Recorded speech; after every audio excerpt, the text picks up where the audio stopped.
On the national rundown this week, we can take a look at a veteran charged in the Capitol attack, Florida State's new election bill, and a statement from Prince William.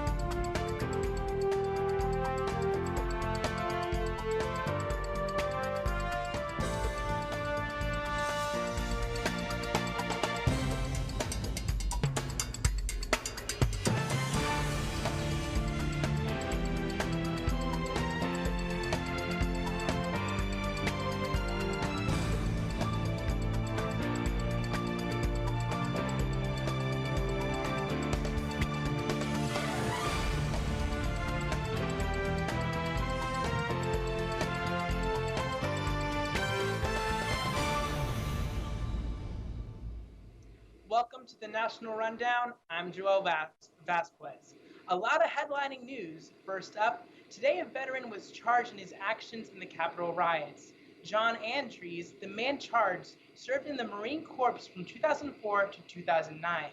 Andrews breached the protected barriers outside the Capitol and entered through a broken window.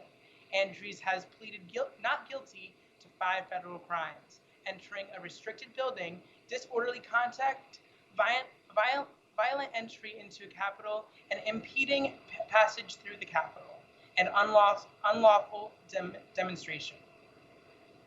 A Florida State panel on Wednesday voted to advance an election bill that would ban drop boxes used to mail in ballots.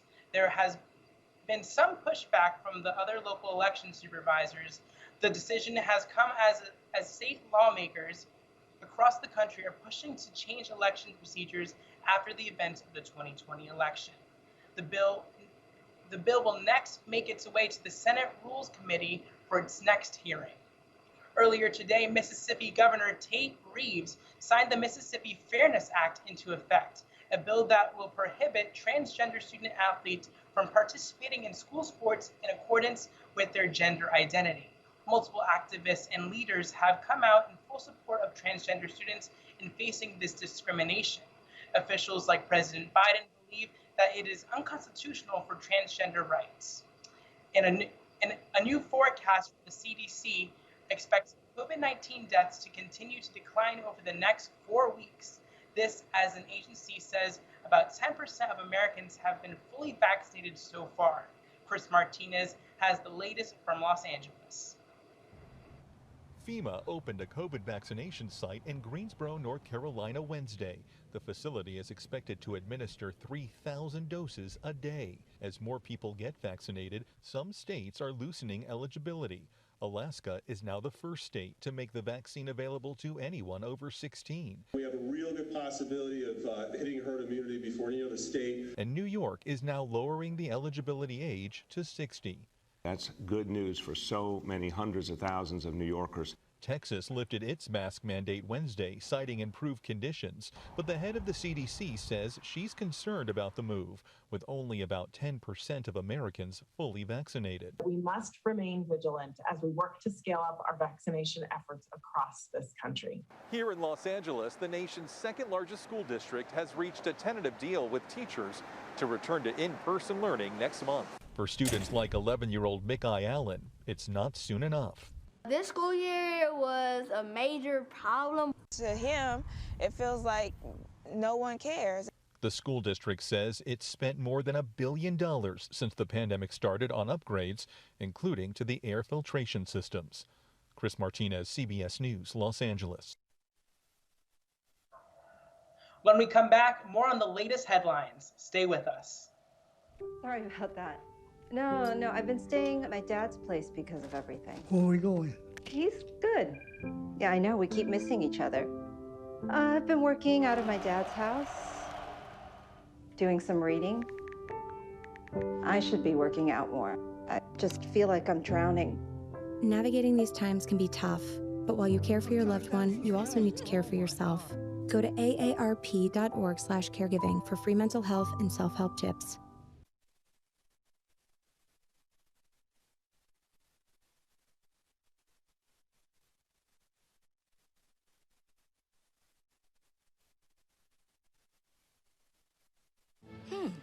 maybe you can make retirement happen. After all, you made this vacation.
Hello and welcome back to the National Rundown. I'm Joel Vasquez. President Joe Biden will give his first primetime speech tonight. It will focus on the sacrifices of the American people and how to combat COVID. He will also highlight the progress made during the 50 days of his vaccination program, sacrifices made by the American people, and the work his team has done to increase the number of vaccinations. Today marks the 1-year anniversary of the national shutdown. He is expected to begin at 8 p.m. tonight. Let's head over. Thank you for watching the National Rundown. I'm Joel Vasquez. Have a good night.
Welcome back to the National Rundown. There are claims that the royal family is racist. Prince William spoke about the interview with Prince Harry and the Duchess Meghan Markle conducted by Oprah, stating, quote, "We are very much not a racist family," end quote. The interview had shocking news that the Duke and the Duchess of Sussex made about the reason why they stepped down from their royal positions.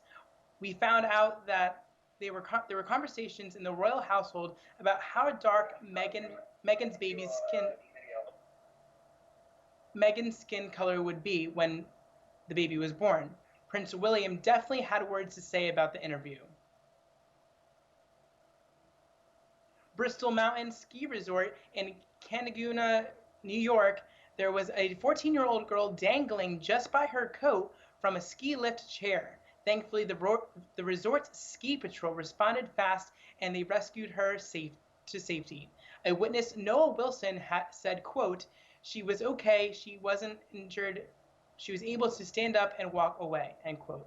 Bristol Mountain's general manager is making sure to do an internal investigation into the incident so it's safe for other skiers. Ski lift accidents are very infrequent, but they do happen. Later, we have the weather forecast. Stay with us. We'll be right back after the break. Right here, baby. Look.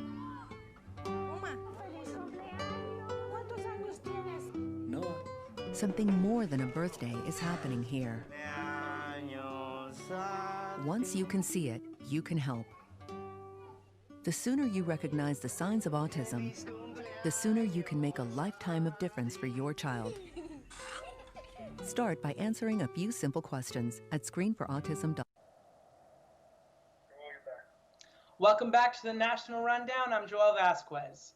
President Joe Biden will give his first primetime speech tonight. It will focus on the sacrifices of the American people and how they combat COVID. He will also highlight the progress made during the 50 days of his vaccination program, sacrifices by the American people, and the work his team has done to increase the number of vaccinations.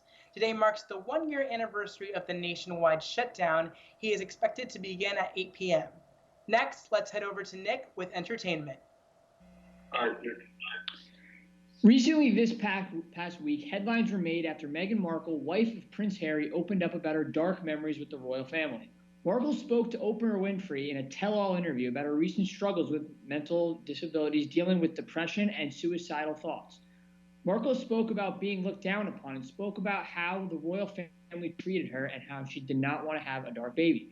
Beyonce has been very vocal about supporting Meghan and her struggles. Meanwhile, on the other side, Piers Morgan is taking every moment of this to badmouth Markle, speaking of how he doesn't believe in her mental issues. In other news, True Detective star Matthew McConaughey in a recent interview stated that he is seriously considering running for Texas governor.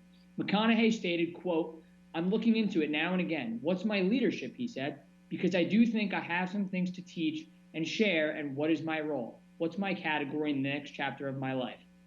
End quote. In movie news, with COVID still an issue, the big movies are coming to the little screen now, with Justice League The Snyder Cut coming to HBO Max March 18th.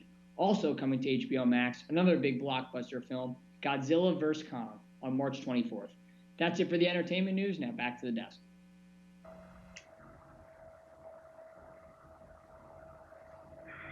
Go ahead, Joe. Thanks, Nick. Pennsylvania's unemployment office is hiring 500 individuals to answer the phone lines from jobless people who wait hours and hours to get their questions answered. The new hires are supposed to enhance the customer service at unemployment centers for the jobless allegations caused by COVID-19. Jennifer Barrier, the department secretary, stated, quote, "Our goal is to ultimately to have every call answered," end quote. Department officials are working with its call center vendor, Philadelphia-based Inspiritech, to hire the new crew by June. Bringing new people into work, the phone lines is a great first step. All right, will you be able to hang outside this weekend? We'll give you the latest after the break. As the COVID-19 vaccines become available, you might be asking yourself, should I get it? And if I do, will I be able to go about life without putting my family at risk? You've got questions, and that's normal. The fact is, the vaccines are safe and effective. They're going to save lives. To get the latest on the COVID-19 vaccines, visit getvaccineanswers.org, because getting back to the moments we miss starts with getting informed. It's up to All right, welcome back to the National Rundown. Now let's talk some sports. Dak Prescott is officially the second highest paid quarterback in the NFL. Prescott agreed to a long-deserved extension with the Dallas Cowboys on Monday evening. The 4-year contract will pay him $160 million with a maximum value of $164 million. Prescott moves ahead of the Texans' Deshaun Watson and will trail the Chiefs' quarterback, Patrick Mahomes, on the compensation scale when it comes to contract value, guaranteed money, and average annual salary. Speaking of the Chiefs, they have decided to release their offensive tackles, Eric Fisher and Mitchell Schwartz. This decision will save them more than $18 million against the salary cap. Neither of the athletes played in the Chiefs' Super Bowl loss to the Tampa Bay Buccaneers last month because of their injuries. The Chiefs' general manager, Brett Veach, said in a statement, quote, "I have tremendous amount of respect for both Eric and Mitchell. These decisions are never easy, especially with guys like these. But both players will forever be part of our history," end quote. With the 2021 Tokyo Olympics just around the corner, the Chinese Olympic Committee has offered to provide vaccine doses to athletes in this year's Tokyo Olympics and next year's Beijing Winter Olympics. The International Olympic Committee will pay for all the doses accepted by both Olympic and Paralympic teams this year and next year. Japan has not insisted that athletes get shots in order to participate, and according to officials, the government has decided that foreign spectators will not be allowed to attend this summer's games. That's all for tonight's episode of the National Rundown. I'm Joel Vasquez. Have a good night.